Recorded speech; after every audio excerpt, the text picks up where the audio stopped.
Hi, I'm Naomi Murphy, and this is the Locked Up Living podcast, where we talk with a wide range of people about harsh aspects of institutional life. We also explore some of the ways to overcome them and to grow and develop. I'm David Jones. So join us every Wednesday morning, 6 o'clock UK time, for a fresh podcast. So today we're meeting with Ray Bishop. Ray is the author of Outlaw, which is a book based on his experiences growing up in a council estate in southeast London. He and his friends were regularly involved with the police, and Ray tells all about his early days of petty crime.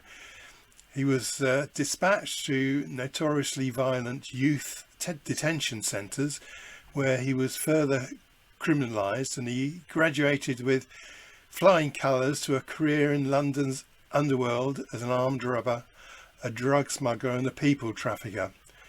And along the way he developed a serious addiction to cocaine and heroin, which he'll tell us all about in a minute. But Ray also gives us a story of his struggle and redemption, of coming back from rock bottom and learning lessons the hard way. He enrolled in a rigorous rehabilitation program. In fact, he did that several times, and he managed to turn his life around. He went on to realise his childhood dream of becoming a successful British boxing champion, and he set up his own business, and along the way he's also been advocating for others. So welcome, Ray. Good to meet you here. Lovely to see you again, David. Thank you for having me on. Great to meet you, Ray. You too, really Naomi. Come on, thank you. I mean, you've had such a rich, colourful life, but I wondered if you could begin with giving us a little bit of an account of your early life, where you grew up. Tell us a little bit about what your childhood was like, that kind of thing. Well, yeah, I grew up in Woolwich, southeast London, which on the outskirts of the south of London. I would never down talk my area, you know, my experience. Some great people come from there, but it was an area of, I would call, economic deprivation. It wasn't a rich borough of London. It was just a series of housing estates, basically, and I grew up on one of them housing estates in like the 70s. Really, I'm a product of the 70s and 80s, so yeah, quite challenging times. Yeah. So in your book Outlaw, which of course you talk about some of that upbringing, you come across as being very reflective about yourself as a young person. Can you say a bit here about how you think you were as a young man? Well, you know, I've looked at this long and hard, and being an author and like having had the process of writing my own book, I look back retrospectively a lot of my childhood, and from doing therapy and whatever else. But you know, I was never a tough child. I was never a hard child. You know, I was a bullied child. You know, I had quite big ears when I was a kid, and kids can be so cruel, and I was bullied. And I was also bullied because my father was sadly someone who suffered from alcoholism. My mother was an Irish immigrant. I had 4 siblings. We never had a lot. I always felt less than all the other kids because we just didn't have a lot. And being at the bottom of the pile in the sibling order, you know, I had an older brother and older sisters, so I got my brother's hand-me-downs. I was very much that sort of child. I don't want to play the victim because I know a lot of people didn't have a lot, but I was painfully aware as a child that I didn't have a lot, and especially in the areas of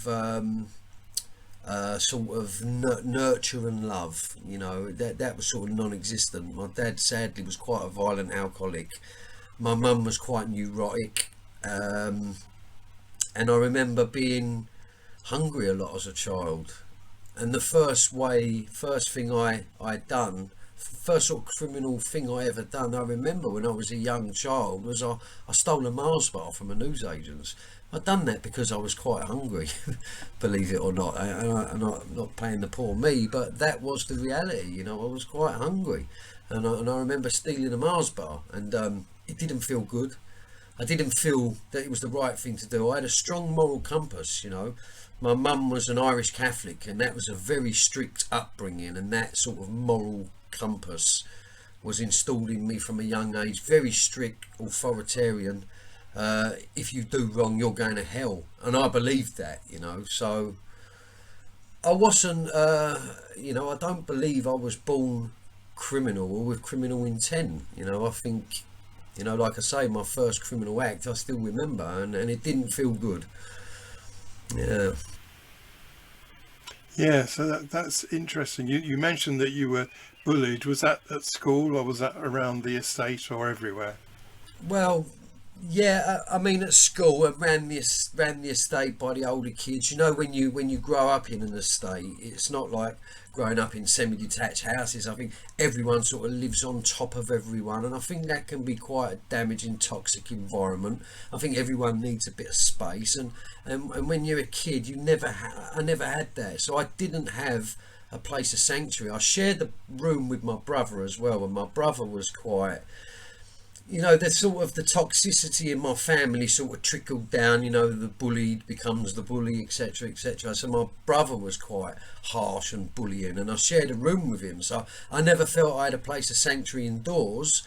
And I remember on the estate as a young child feeling immense fear of all the other kids, because I didn't have the father guidance, so I never knew what it meant to be a young man. And the other kids that did have fathers or seemed bigger and tougher, I just felt so inferior. I remember them feelings well, just feeling so inferior and disconnected from everyone. And it was, you know, I was full of fear. There was a lot of bullying that went on in my area at that period. You know, there was, for example, I went to a Catholic school that was 2.5 miles from where I lived. And I used to have to walk to school, even when I was from the age of 5 or 6. And there was 2 or 3 other schools that I used to have to pass. And sometimes when you pass these schools, there would be little gangs that would hang about, and they would be from a different estate, and they would go to that school. So you had to take the long way round to school, unless you yourself was in a pack. So sanctuary in numbers became the sort of norm, and I think as I got older, that's how I developed, sort of progressed into sort of like a gang culture, as it were, on the estate, because that's how you felt safe. No different than what we see today. It's interesting to hear you talking about it, because that kind of account is not dissimilar to many accounts that you hear with people who are in prison, and something about how our society is set up that, you know, doesn't give all children the same chance, does it? Most definitely not. And in my own circumstances, and again, without trying to play the blame game, this is retrospective, the odds were, it was heavily stacked against us, people of my generation, and I tell you why. When I was 14, 15 years old, and we would hang around, because why were we hanging around? Well, because there was no amenities for us. There wasn't a youth centre for us on our estate, and we didn't have money to go places and do things, as it were. And we didn't have, I don't know about playing blame, we didn't have the parents that were taking us on holidays, and so we were just, you know, we hung around the estate. That made us targets for the local police. And this was a tough era, you know. This was Thatcher's Britain, especially when I left school. You know, we was in the cusp of recession. There wasn't a lot of opportunities for people from my estate, and we were all tarred with the same brush, whether we were criminal or not. As far as the police were concerned in our area, and a lot of the people outside of us, we were scum. We were from Woolwich Common, and we suffered a lot of bullying at the hands of the police, and we would get arrested for things we hadn't even done, or I had friends that would plant cannabis on them or something and say, well, if you don't tell us what's going on in the estate, you're getting arrested for it. They had all these tactics back then. It was the old SPG, they were called the Special Patrol Group. They used to patrol our estate, and there would be a van full of police. There would be like 10 police in the van, and they would literally pull on the estate, pull us all over, sometimes give us a punch or something, find it funny. So we were sort of, our options were limited, and I often say this, Margaret Thatcher's way of investing in our future was by building Belmarsh Prison, which was just down the road from where we lived, and the police used to tell us, we can't wait for that to open because you're all going to be in there. And that's pretty much what happened. That's a very interesting way of putting it, Ray. Thanks for that. I want to ask you about your fascination with guns now, because as I remember it, all young boys certainly were interested in guns, or bows and arrows, or catapults, anything in fact that could be a weapon, or not so much a weapon always, but something which had power in it. And yet, of course, mostly we didn't follow it up beyond making a bow and arrow from a stick and a piece of string, or borrowing somebody's air gun or something like that. Air guns, of course, were totally fascinating. But sorry, apologies. Right. Totally, I forgot it was on. So how did your interest and fascination for guns develop? What do you think was driving you? Well, I actually stumbled across guns and firearms almost by accident. What actually happened, we grew up in a military town, Woolwich, which is, don't know if you know Woolwich at all, but it was a series, there was a lot of army barracks in Woolwich. Army barracks, housing estates, and that's pretty much what Woolwich was. Woolwich became quite awash with firearms in the early 90s, and you know where most of them come from? War trophies from the first Gulf War in 1991. In the first Gulf War, 1991, lots of soldiers brought back firearm trophies, deactivated. They would take the firing pin out, they were allowed to bring them back, then they'd get back, the pins would be reinserted and they would be sold. And like Woolwich just become awash with firearms. It's quite a mad thing really. And also with the building of Disneyland Paris and a lot of the workforce working in Germany, people used to go from our area and work at Disneyland and in Germany, and they used to bring back firearms in their toolboxes, believe it or not. They used to bring back little derringers, which were little little snub-nosed derringers. They were only like this big, and they used to put them in putty and bring them back and sell them because there was a market for them. But so I sort of stumbled across them because they was quite freely available back then.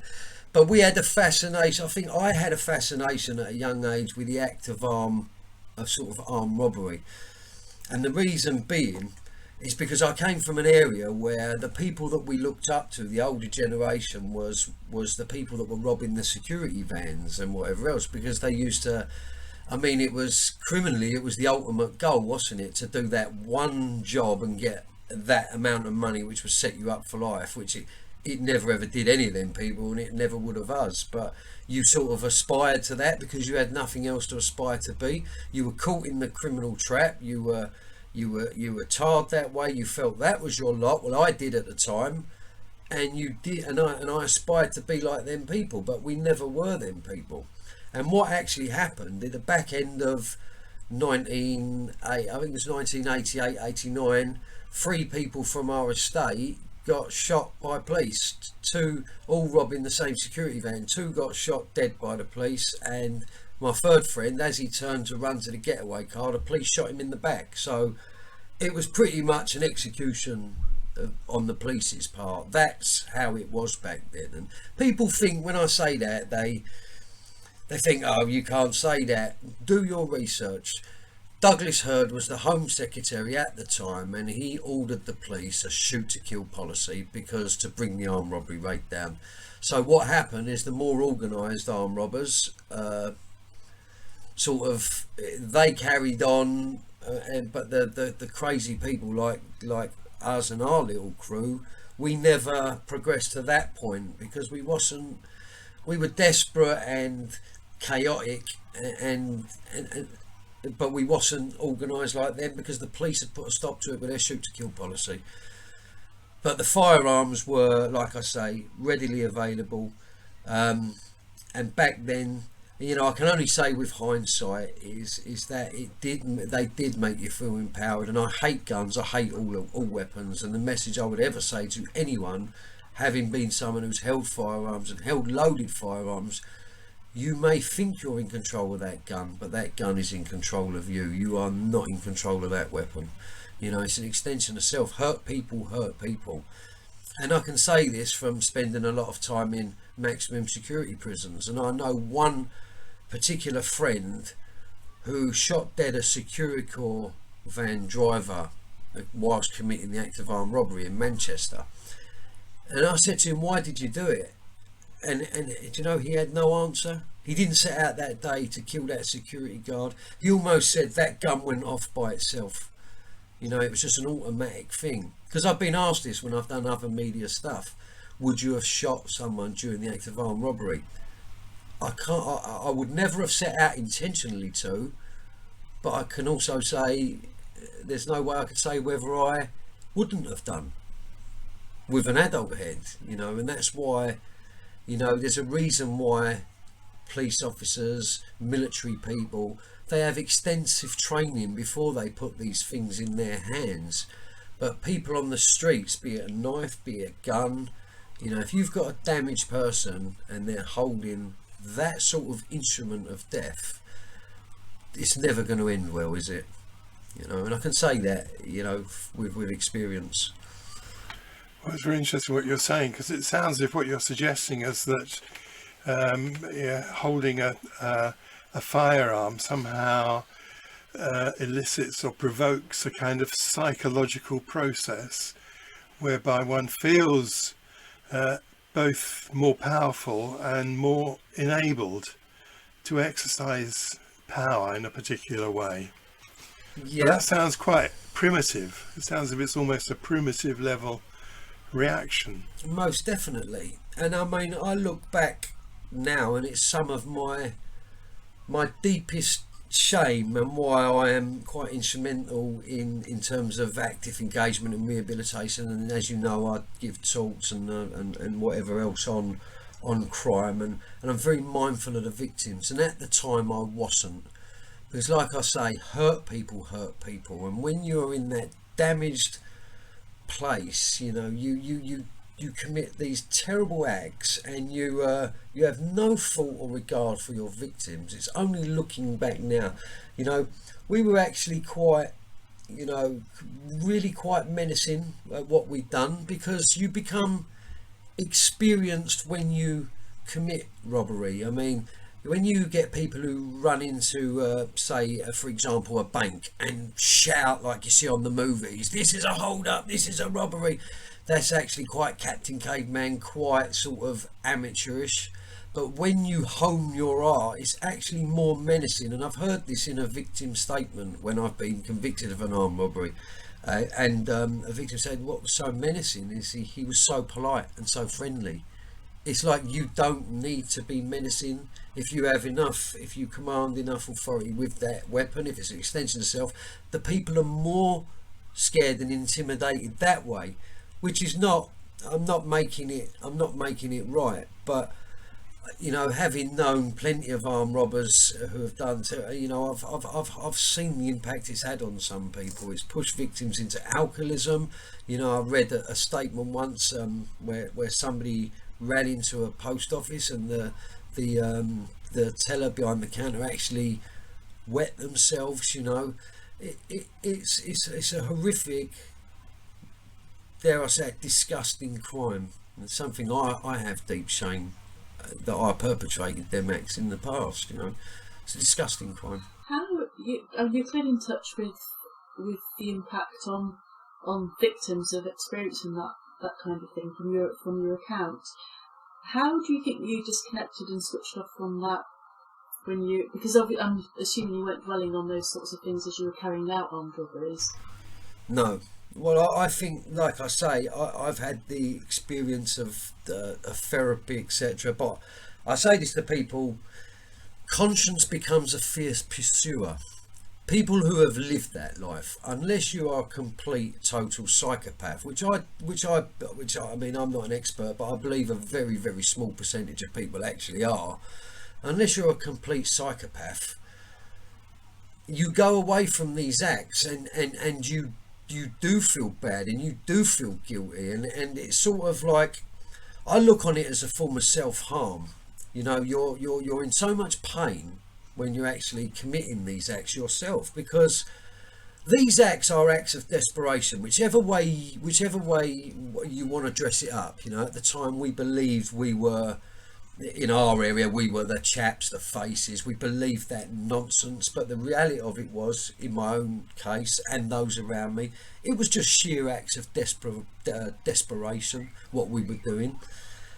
And like I say, the best way I can describe it is hurt people. You know, I was hurting, so I will hurt other people, and it becomes a form of self-harm. It's almost like the more violent the crime, the more you can just completely be out of touch with any sort of victim empathy or anything like that, the more you damage yourself. And for me, that propelled me into sort of like drug abuse, as it were, because I got to that place where I was in so much pain that I would numb myself and abuse cocaine or abuse alcohol or opiates, which I only really sort of done in prison because of the numbness, the boredom. It's all part and parcel of that cycle, and you're just caught in it. You know, it's you know there's a better way, but you don't know there's a better way. Does that make sense? It's like I used to think, I reached a point in criminality where I just hoped that one day I would wake up and my life would be different, but I was so heavily immersed in it, and it's just that day was never coming. You know, it's pretty much how it was. Yeah, thanks for that, Ray. That's a very interesting reflection. So, thinking about the first time you went into a young offenders institute, how did you find that? Did you learn anything from that experience? Well, I'll say this. You know, and I'm open and honest about this, especially when I speak to young people. I was terrified. I was absolutely terrified. The first time I went into a young offenders institution, I was only 16 years old, and I was not much past 16, and I ended up in Feltham, the first place I ended up. And you heard all the rumours, you know, that this is a tough place, and you know, there's fights, you're going to get this, that, and you know, I wasn't this big tough kid. It was all an act that I'd learned, and masks. But the worst thing that could have happened to me, best thing at the time, but looking back with hindsight, the worst thing is, because I come from an estate, and you know so many people on your estate, when I got into Feltham, I already knew loads of people, or I knew their cousins or their brothers, and because a lot of people from my particular estate had quite formidable reputations, you get the usual stuff when you walk in prison. Where you from, mate? You know, the usual, the old peacock dance, and where you from? I'm from Woolwich Common, and they're sort of like a bit weary then, because they don't, and then you sort of get pulled in, and that's how I met, and my criminal circle and expanded, because you get to meet people with different skills, different expertise from different areas, and I sort of got more heavily immersed in the criminal underworld that way. You know, there wasn't prison back then. I mean, I'm going back late, like in the 80s, was again very tough. We'd just come out of the Borstal system, and I just missed it by a year, and we'd gone into the YOIs, Young Offenders Institutes. But that didn't mean the prison officers had changed. You know, they were still the Borstal prison officers with the Borstal prison officer mentality.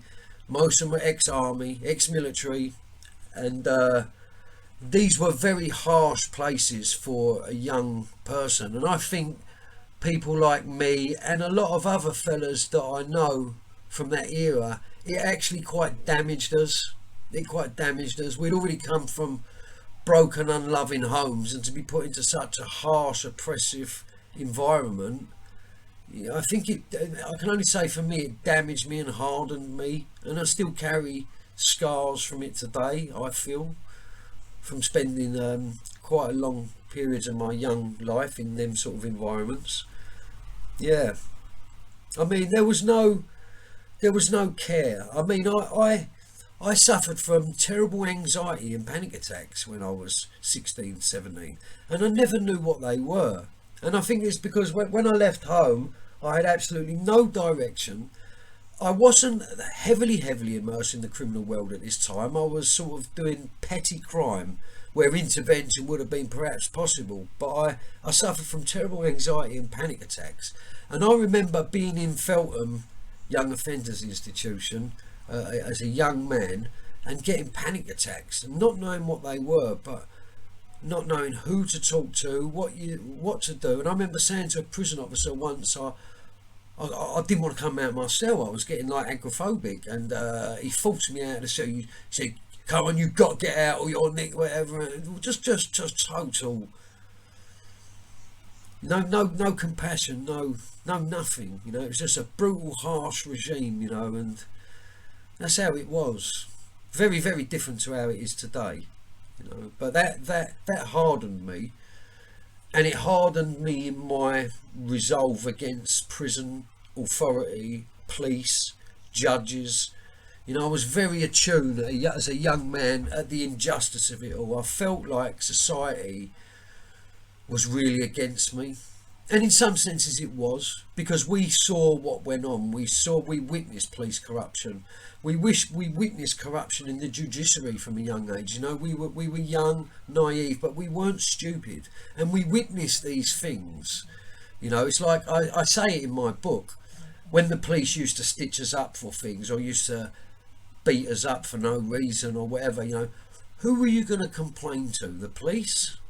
Do you see what I'm saying? It's we had nowhere to turn bar ourselves, and that hardened that criminal code. And if you harden the criminal code in someone, you push them deeper into the underworld and deeper into gangland. And that's how it was for me. And then you're expected to behave in a certain way, whether you're that way or not. And the violent crimes I'd done, you know, dare I say it, and people who look at my life and my criminal record will go, "Oh, you're a horrible, terrible, violent man." No, I wasn't. I'd done terrible, horrible, violent things, but I was not a horrible, violent person. I was just so lost, so entrenched in that criminal world, that I behaved in a way that I believed was expected of me. And I can only say that today, now, years later, being a model member of society, a successful businessman, someone who contributes, someone who does a lot for charity, and I don't sing from the rooftops about it. I'm actually quite a, dare I say it without trying to sound, I'm a bit of a philanthropist. The greatest money I spend is the money I give to good causes, and I do that a lot, and I love doing it. You know, I sponsor some boxing clubs for young kids, and I give to animal charities, and I love doing that stuff. And so if you see me today and you look at me there and say, well, where's the transition? You're either horrible, innate, violent, psychopathic, or you're not. So for me, there's two totally ends of the pole. But you know, that side of my life has very much left me. So I don't believe I was ever that way. I just behaved that way. Thanks for that, Ray. That's very helpful, because it seems to me that what you're saying, well, you've said a lot there, but several of the things you've said is that you came out of those YOIs with a lot more contacts and much more familiarisation with that kind of outlaw system. And very bitter, and bitter. Which brings me to the other thing I was going to say was, I think in some ways you're talking about the other meaning of the word outlaw, which perhaps is to do with being outside of the protective and caring functions of a social world. Can I ask you, were you in contact with your siblings at this time, by this time? Did you have much contact with them? The irony was, my siblings are all law-abiding straight people, as is my mother, as was my father, although he died young from alcoholism. they were law-abiding people. You know, they were law-abiding people. My problem was, at a young age, I fell into the the estate, and the my peers became very much my family. That's where I felt accepted. That's where I felt I could communicate to a degree, and I couldn't tell people how I felt, but I could sure as hell show them. And in the gang sort of way of life, you could do that without sort of fear of reprisal or anything like that, in the sense of if I got caught doing something criminally at home when I was young, I would have got whooped for it, like that's how it was. And so I just felt propelled to I felt like an alien in my own family. I felt like I'd been dropped from a spaceship. I guess that's what I'm trying to say. I didn't feel at home. I didn't feel it was a place of sanctuary. I explained that I didn't even feel I had a place of sanctuary in my own bedroom at night time, because my brother was quite bullying. He was older than me, 2 years older than me. So I never had any sanctuary at home. So I sort of left home mentally. Mentally, I'd left home at a very young age, but I actually left home at 16. But apathy had kicked in long before. Are you in touch with any of them now? I am. I wouldn't say I'm close to any of my family, which is quite sad. I am my own children, and I do speak to my family, of course I do, and I love them. And my mum, I love my mum, but I find my mum very difficult. There's a lot of scars there from childhood, where my mum was very unloving and very cold, so there's a lot of scars there still. So I don't feel like, even now as an adult at 50 years of age, if I was ever in real trouble in life, it's not somewhere I feel like I could turn for emotional support or anything like that. I do feel, and I've always felt, quite alone in the world, like quite alone, and I think from a young age, I felt like you have to rely on yourself, and that's real.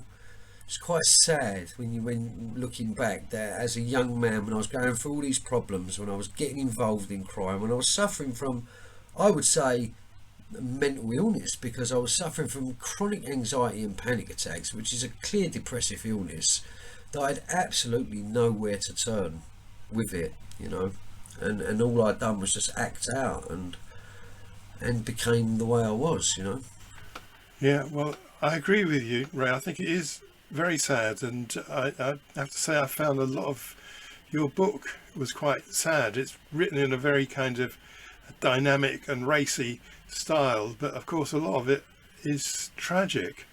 There's a lot. There's so much I couldn't go into depth about, especially being a child, because I looked at a lot of that stuff in therapy, but I had a very sad, lonely childhood without going into too much depth. I felt very sad, very alone, and to in a nutshell, I used to sometimes watch telly from behind the settee. I used to hide behind the settee and look out, because I was, my stepdad was quite aggressive towards me, and my mum was quite unloving, and it was just fear in my household. It was just, it was a horrible, not a nice, loving, kind childhood, to put it bluntly. Which probably does connect with the next thing I'd like to talk about, because in your book you clearly seem to link crime with your drug taking, and you've really struggled with this over the years, and the book is graphically honest about the struggles that you had, the relapses that you had, and then how you got back onto your feet again, and it's quite painful reading it. Can you tell us a bit about your drug taking and how you've coped with it? Well, I've been clean now for a number of years. I mean, I'm nearly 9 years clean of all substances. I don't drink, don't touch drugs, anything. But like I say, at a young age, I mean, it was the acid house era, wasn't it? When I was like 18, 19, it was acid house, like 1988 or whatever. And we experimented. We used to cannabis and ecstasy and whatever else. But from a young age, drugs didn't agree with me. They sort of made me a little bit, how do I say it? Well, suffering from anxiety and depression, they're not a good cocktail first and foremost.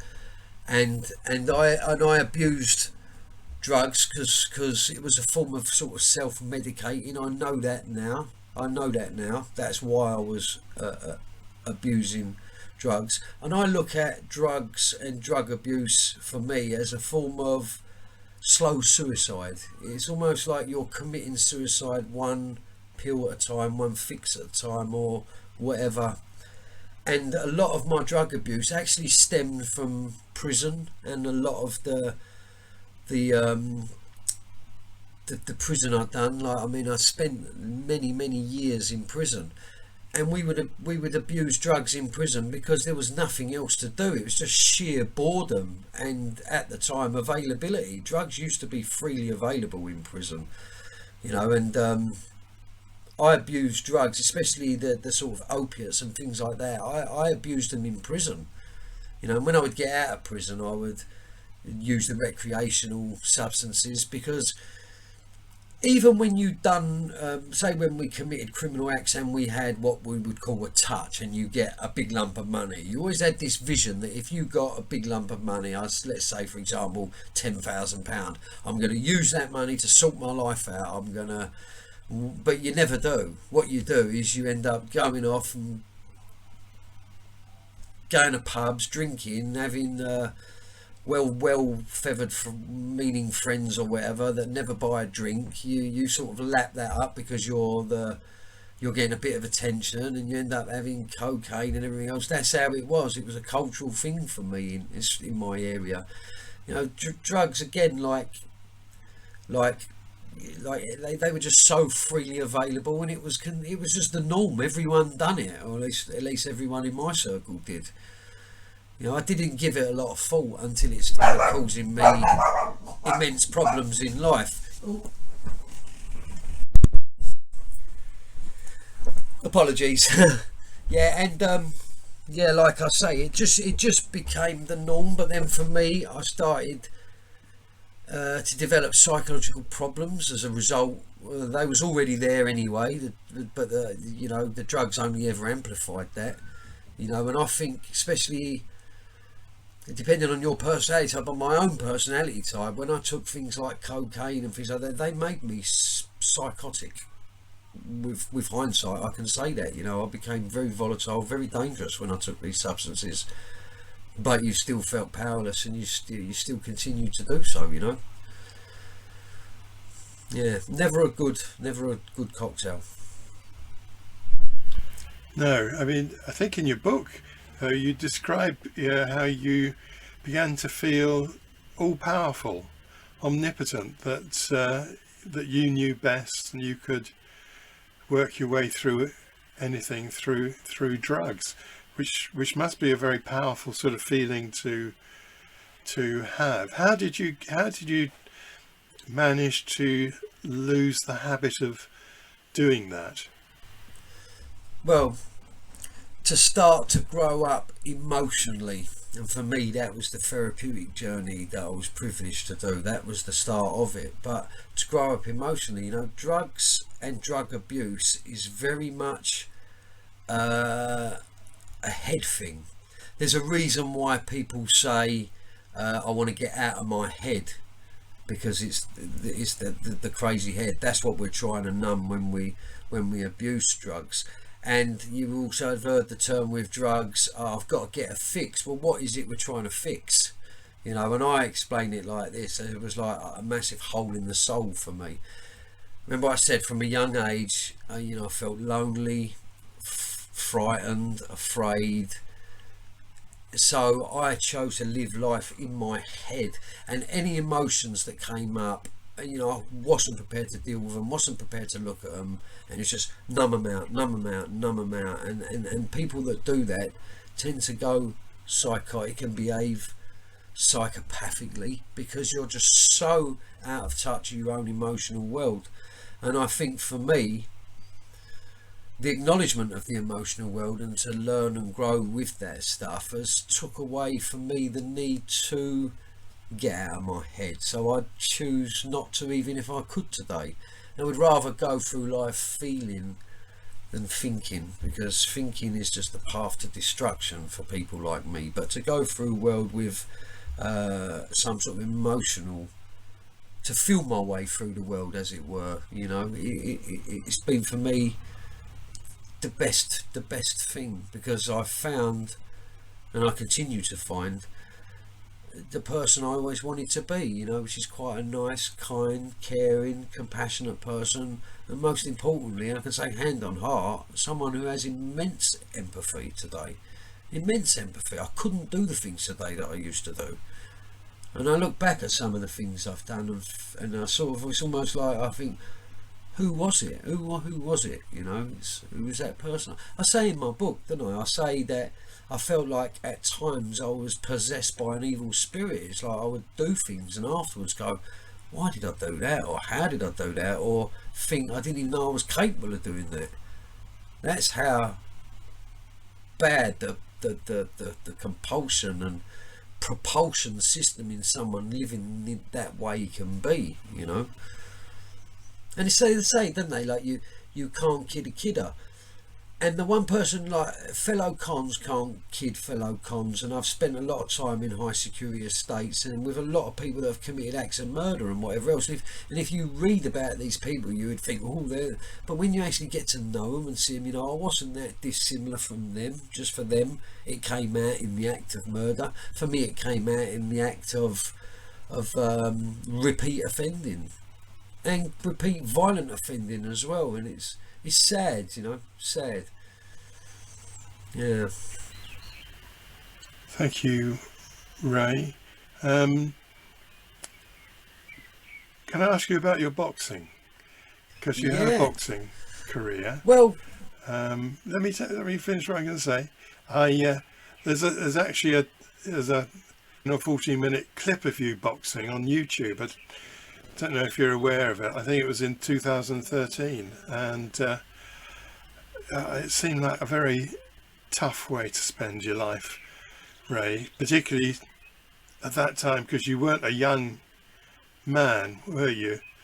So how did you manage to look after your body here and be what must have been a sort of elite athlete whilst you led such an unhealthy lifestyle? Well, what happened is when I did get out of prison in 2007, it was, so I'd got out after a many years inside. I used to box when I was young. I boxed at school. I went to a place called St. Peter's, which had an amateur boxing academy, and I loved my boxing, and I loved the discipline, regimented lifestyle. And when I got out, I just started to train again, do a bit of boxing training. And then I got involved in a boxing club, and one thing led to another. And then I started to box again on what was called the unlicensed circuit. You know, as I couldn't get a boxing license because of my criminal record. But I started to box on the unlicensed circuit, you know, and I became quite good at it, and I loved it. And I stayed clean through that period and whatever. So I think for me it became a bit of a substitute sort of addiction, as it were, because I was living clean at the time. Like, you know, I wasn't using drugs, I wasn't drinking, I was just going to training. I'd go to work, come back, train, and I boxed on the unlicensed circuit and won like their version of the British title. And yeah, I loved that lifestyle at the time, but that's going back quite a bit now, and I boxed on and off again there for about 4 or 5 years and had quite a few competitive bouts. Yeah, I loved it, but it filled a hole, but it didn't address the issues, if that makes sense. I still had a lot more work to do, emotionally and emotionally. It's interesting that you liken it to an addiction, because it does seem as though maybe the excitement, risk-taking, danger of being present there through quite a lot of your life, and boxing perhaps was a legitimate way to achieve that. But there's quite a strong association between boxing and violent crime, isn't there? So a significant number of boxers, of former boxers, have killed their partners, for example. Do you think boxing, in some people's case, boxing hardens people in a way that makes crime more likely, or do you think that generally people who box might have also faced more childhood adversity and trauma than the average person? Are they more likely to fall into your kind of history than have a nice happy childhood and then box and then become disturbed? Well, historically you could say that, couldn't you? Because I mean, boxing, in my experience, tends to be like more sort of inner city sport, doesn't it? Most people that get involved tend to come from the tougher communities, but in my own sort of experience and seeing the work it actually does in communities, it teaches discipline, camaraderie. I mean, the boxing clubs, especially the couple that I'm still involved with, they do fantastic work with the young kids, especially I sponsor one boxing club. It's for the charity Change Your Knife, Put Down Your Knife, which is an anti-knife charity, and they don't even charge the children to come in and train off the street. So kids that are economically and socially deprived, they're going in there now and they're getting a bit of guidance, and if they're good boxing coaches, which at this particular gym they are fantastic coaches, they're actually steering these kids into further education, college and employment and training and all these sorts of things. And you've got to ask yourself, is that a bad thing?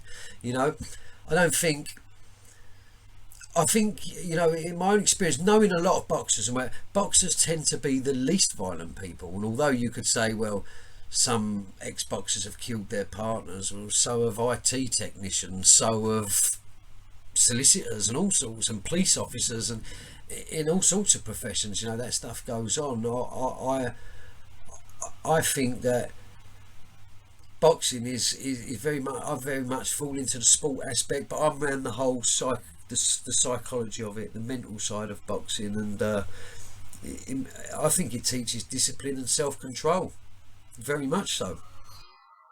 Mike Tyson talks about boxers being trained for a kind of war, that need to psych yourself up to be able to hit your opponent. And he attributes his use of DMT and cannabis as an attempt to soften himself post boxing. How have you? Is that something that you can connect with? That idea that you might have to harden yourself to box, or did you manage that differently? For me, it just came quite natural. I think I mean I was never, although you could look at the crimes I committed in the past and say, well, you must have been quite aggressive or passive aggressive. I don't believe I was, and even in boxing, for me it was more like a game of chess, and it was about the skill aspect, and it's about the art of boxing is to hit and not be hit. I didn't like getting hit, so I'd be quite evasive, and I like the whole skill of it, pitting your wits against another man in that way. It's sort of like the ultimate game of chess. But they call a boxing ring, it's a very lonely sport, so I think it played into that side of me too. Boxers do tend to be quite lonely people, and have difficulties with personal relationships and things like that. A boxing ring is a very lonely place. It's just you and someone else pitting your sort of wits, and in some senses I suppose risking your life as well. You are risking your life when you step in a boxing ring. People do die, and you can have some, you're getting your brain bashed about it, it's. Well, I think that's a very good point, because there are estimates that kind of like 85% of boxers end up with brain damage, don't they, or early dementia as a consequence of boxing. Do you think the sporting industry does enough to protect boxers and to support them post-industry? No, certainly do not. I mean, post. I mean, in terms of boxers that have actually retired, no. Because I'm actively involved in a lot of groups with ex-boxers and whatever else, and a hell of a lot of ex-boxers. I mean, there's a massive link between ex-boxers and drug abuse and alcoholism and things like that. Massive. I mean, it's frightening how many ex-boxers end up alcoholic or in drug addiction. That's really frightening. But and where you say about the sort of the brain injuries and all that long term, there's a hell of a lot of boxers out there that once they come out of boxing, they can't even get a career or anything, because they are damaged from it. slur their words and all sorts. It is. I mean, it's got a lot safer in today's world, but when I was young, you know, we didn't wear headgear or anything like that. Now it's a lot safer. They have bigger gloves and whatever else. The medical fraternity is a lot more professional towards boxing today as well. You know, people have brain scans if you're a licensed boxer, and regular medicals, etc., etc. But none of that used to exist, did it? So, and on the unlicensed circuit where I boxed, I mean, we were very vulnerable because we didn't have that same protection, you know, with the brain scans and things like that. And I think it damaged me slightly from because I had 30 odd fights, and it was the heavy sparring.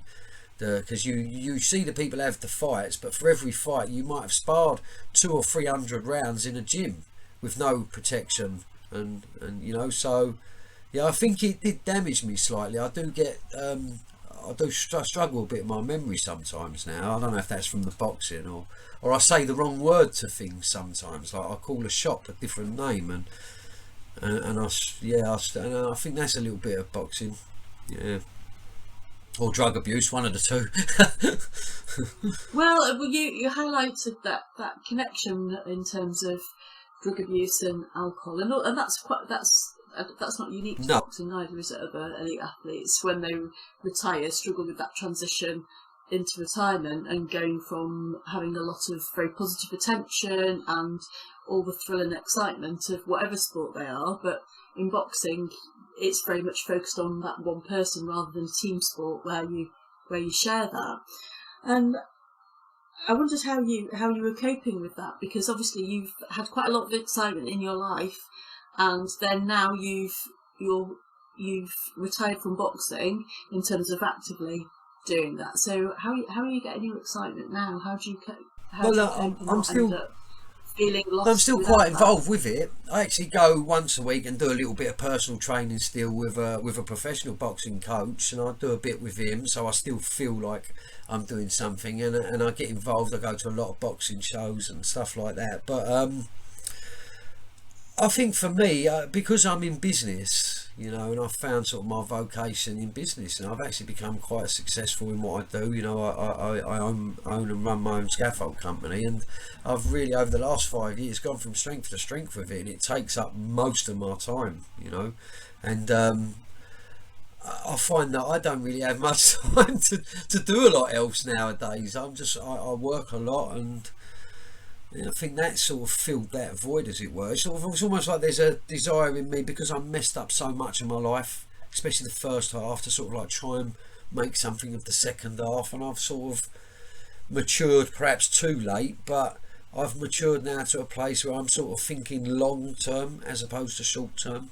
You know, I'm 50 now, and I'm thinking, you know, what have I got? 15 years left, perhaps, of working or whatever, and I want to amass a little something for retirement or whatever. And I'm thinking long term, which is the ultimate sign of maturity in me, because I never felt like that, never thought like that, and I don't believe anyone really ever did think about the future. You live very much for the here and now. Everything's about instant gratification, and you don't worry about tomorrow.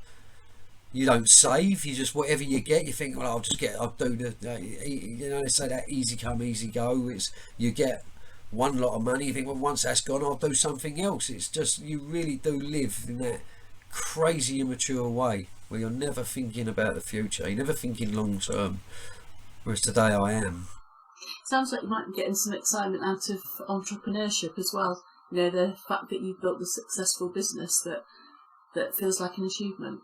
Well, that and my writing, you know, the fact that I discovered I could write, and I've had a book published, and I've written another one, and you know, that's fantastic. You know, the act of writing a book. I know that I think you've wrote one. I know David has. It's, for me, it was very cathartic, and I sort of completely lost myself when I wrote my autobiography. I loved it because I wrote that book myself, you know, and I love it. You know, I wish I had more time to do it, but it doesn't pay the bills. You know, I'm not a J.K. Rowling. If it paid the bills, I would do it full time, and I'd really find my vocation. But I have to work, and you know, I do that in my spare time. And yeah, I mean, it really, really does.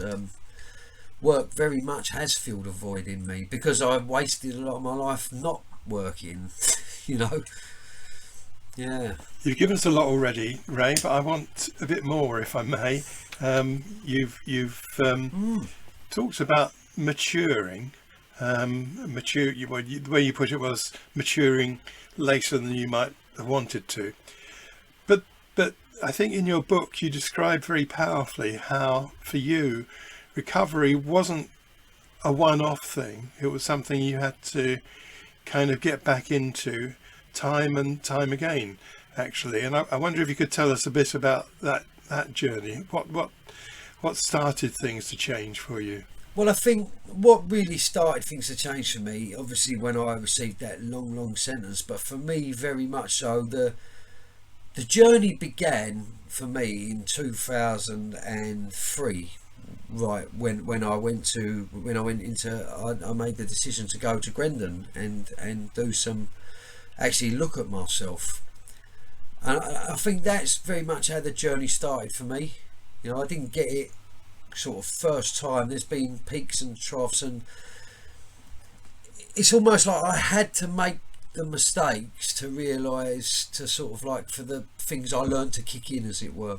So when I came out of Grendon, you know, I thought I had it cracked, and I made a few mistakes along the way, but it was only through making them mistakes I think I hit another level of sort of self-awareness, and sort of recognised that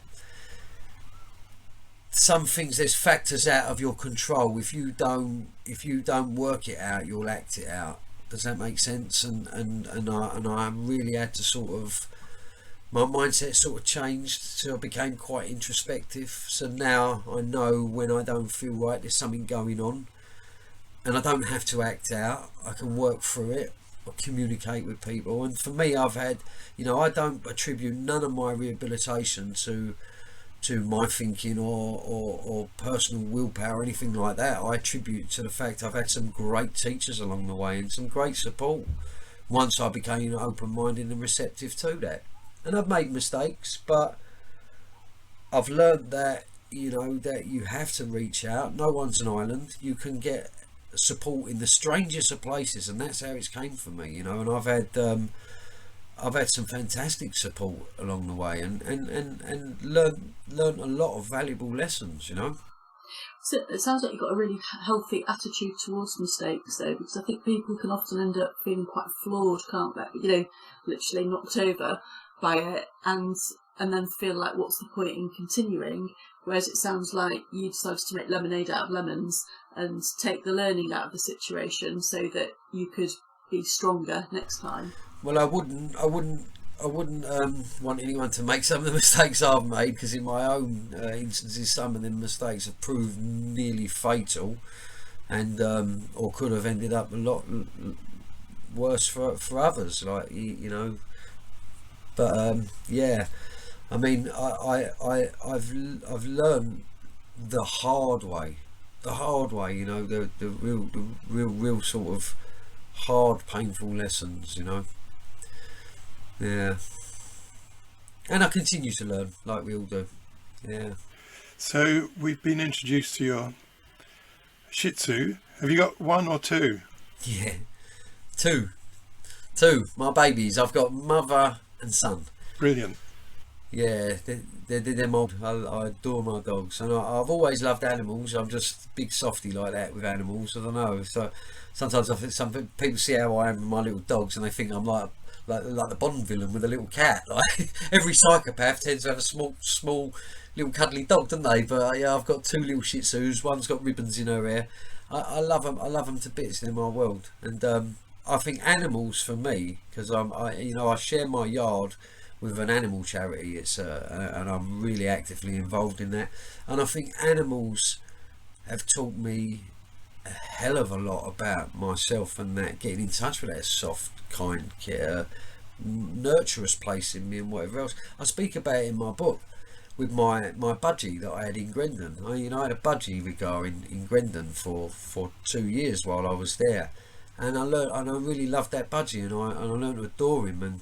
And when I left Grendon and I went to another prison, I wasn't going anywhere unless I took my budgie with me. I would, and I took my budgie with me, and he died not long after I got out of prison, and I buried him in a pot, and he was yellow, so I put yellow flowers in there, and it grew to these yellow flowers. So there's a lot of significance for me with animals, and I feel a deep connection and bond with them, and I'm very good with animals. I love them, I adore them. If I had in my ideal world, I would work with animals, you know. If I could make a living out of it, I'd love to.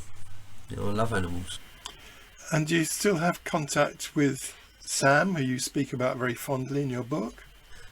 Sadly, no. But me and Sam parted ways about 6-7 years ago, and I've been in a healthy relationship with another woman now for over 5 years. I've got a stepdaughter. We've got our own home. We've got a family life. You know, I'm far from perfect, but it's you know, I'm learning about that stuff, relationships, and you know, I think that's where the damage rears its head, especially for people who have spent, and I speak to a lot of other prisoners that I'm still in contact with who have spent years in prison, because we're quite lonely, isolated people, and we spend long periods by ourselves. It's quite difficult to feel that contact sometimes with another human being, and be intimate per se, and make them feel loved and wanted. It's not that we don't love, it's like with my own partner, I love and adore her, but I find it hard to show that.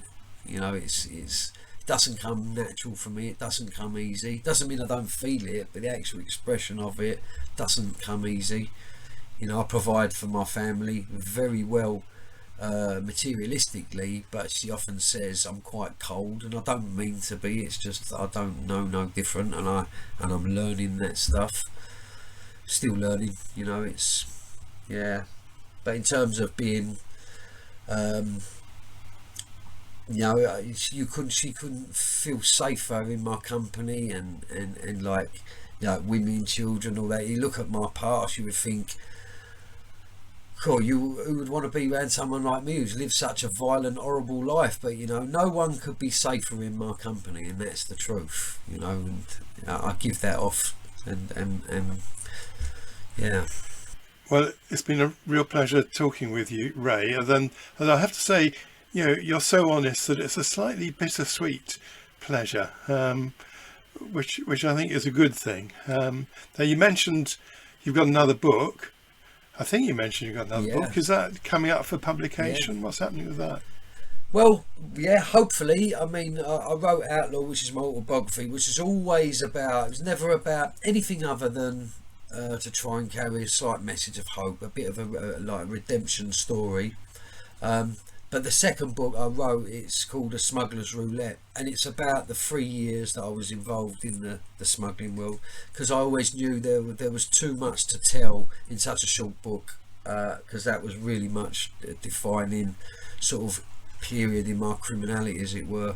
So I wanted to write a book about that, again, not to glamorise crime, far from it, but just to tell the story, a bit of a social narrative. There's a lot of information in there that people wouldn't, unless you was involved in that world, you wouldn't understand. So I thought I would get that out there, and it was, I was just writing it as a little project. But what happened is I wrote the first 10 chapters, and somebody, a proofreader from Virgin, read it and said, "Oh my God, this book's amazing," and they want it. So it's sort of, when they release it or not, it's up to them, because I'm contractually obliged to Virgin. So we've got to wait and see now, because of this stuff that's going on with potential film or the docudrama about my life.